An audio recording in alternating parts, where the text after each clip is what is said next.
Have you ever heard someone say 10-4 in a movie, on the radio, or even in real life and instantly understood what they meant? It's one of those phrases that feels universal, like it's always been there, quietly embedded in everyday language. But behind those two simple numbers is a surprisingly rich story involving early radio technology, efficiency, and the need for clear communication in fast-moving situations. Today we will uncover how a simple code became one of the most recognizable phrases in communication, right here on History of Simple Things.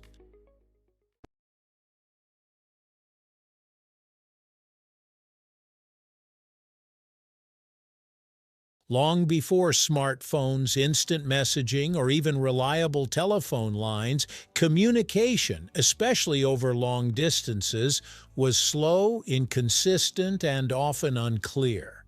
In the early 20th century, as radio technology began to develop, police departments started experimenting with two-way radios to communicate with officers in the field.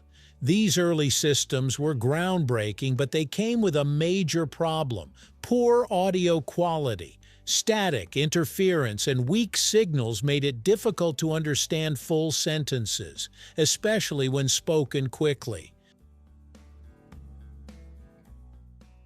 To solve this, law enforcement agencies needed a way to communicate clearly, quickly, and with minimal confusion. That's where 10 codes came in. These were short numeric codes designed to replace common phrases, making them easier to transmit and understand over noisy radio channels. Instead of saying long sentences like "message received" or "I understand," officers could simply say 10-4.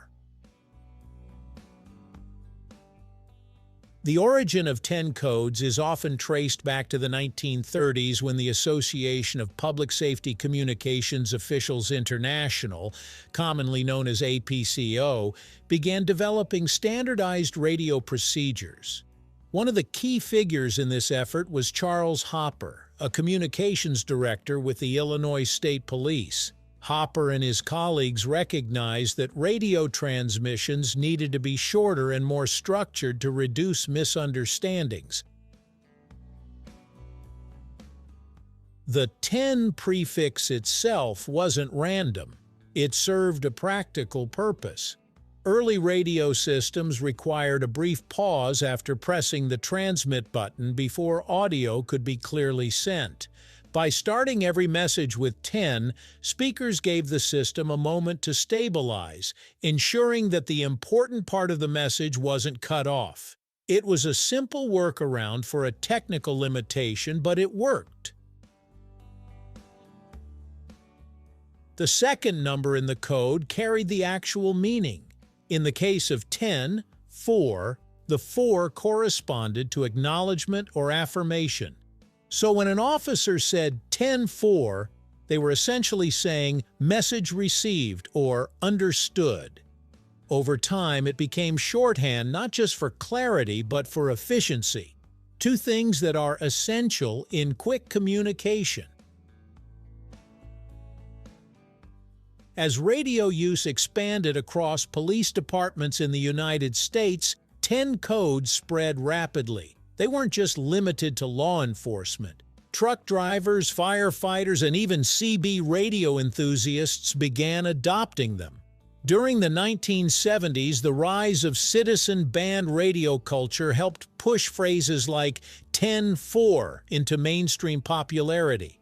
Movies, music, and pop culture picked it up, turning it into a recognizable phrase even for people who had never used a radio. In fact, one of the biggest boosts to the popularity of 10-4 came from the trucking world. Long-haul drivers relied heavily on CB radios to communicate with each other about road conditions, speed checks, and directions. Using 10 codes made these exchanges faster and more efficient. Saying 10-4 became second nature, almost like a verbal nod between drivers. But here's where things get interesting. Despite their widespread use, 10 codes were never fully standardized across all agencies. Different police departments and even different regions sometimes assign different meanings to the same codes. While 10-4 almost always meant acknowledged, other codes could vary significantly. This inconsistency occasionally led to confusion, especially during situations where multiple groups needed to coordinate.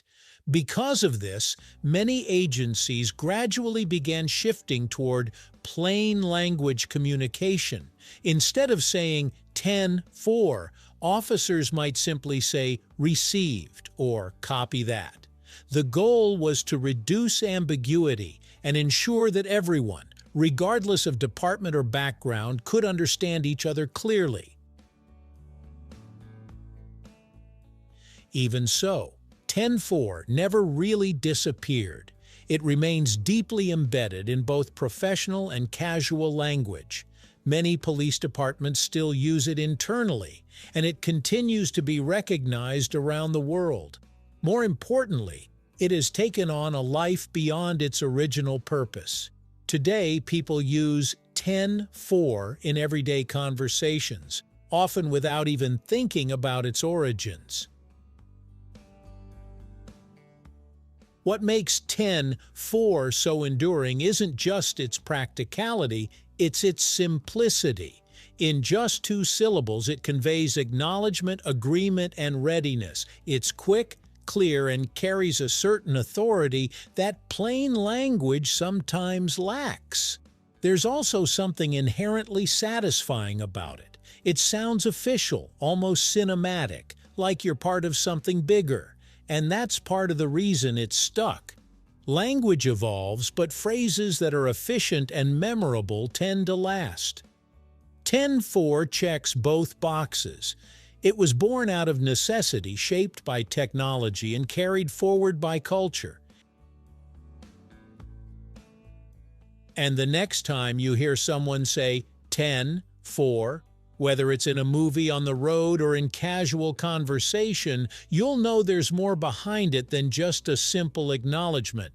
It's a small piece of history, one that helped shape the way we communicate clearly, and one that somehow found its way into everyday life, because sometimes the simplest phrases carry the most meaning. And in the case of 10-4, it's not just about understanding, it's about being understood. Thank you for watching. If you have suggestions for our next video, feel free to share them in the comments below. We'll be sure to give you an acknowledgement for your contribution. Thank you for joining us on this journey through the history of simple things. Don't forget to like, subscribe, and stay tuned for more stories woven through the smallest details.